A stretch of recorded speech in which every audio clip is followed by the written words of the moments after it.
I have some friends who are veterans, and like when I talk to them, they'll just, and this isn't representative of all veterans, but they say like it was kind of a bummer to go over there. I don't even know what we were doing there. It probably would have been better if we didn't go at all. Again, I think most Americans feel this way. So like why is the Democratic Party and the Republican Party saying we have to just bomb the Middle East forever? Yeah.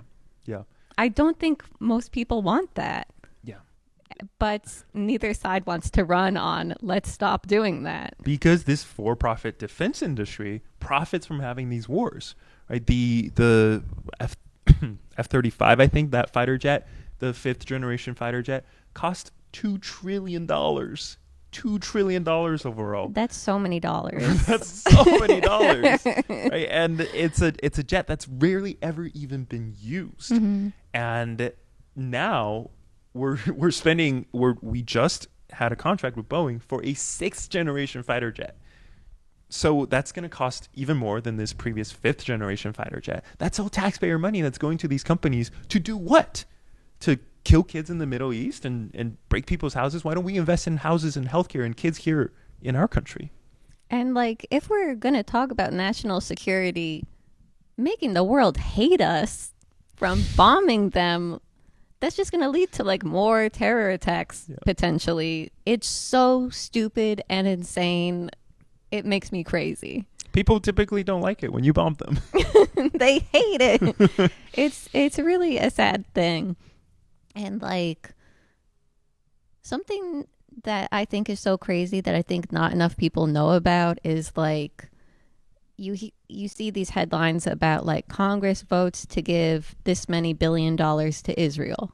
And then Israel uses that money to buy weapons from the United States. And I just feel like, why doesn't Congress allocate billions of dollars to repair bridges, to make roads, to make high-speed rail? Like there are these other projects that they could put their money into that would give us back money. Like I understand the argument that like weapons factories do create jobs for Americans, but that doesn't have to be what we make in our factories. Yeah, exactly. One part of the California budget that I do love is the HEAL Act. And it is a pot of money set aside by the California government for local governments that divest from for-profit prisons, specifically for-profit immigration detention centers. So if a local government shuts down or loses 50% of the workforce in a immigration detention center in that city, then they qualify for this HEAL funding, which allows them to reinvest and actually reinvent their economy. Because what we see in a lot of these small towns is they bring in these for-profit prisons for jobs, but it ends up dooming the economic future of their city because young people and especially young people don't want to live in a prison town. Yeah. And no one wants to raise their kid in a prison town.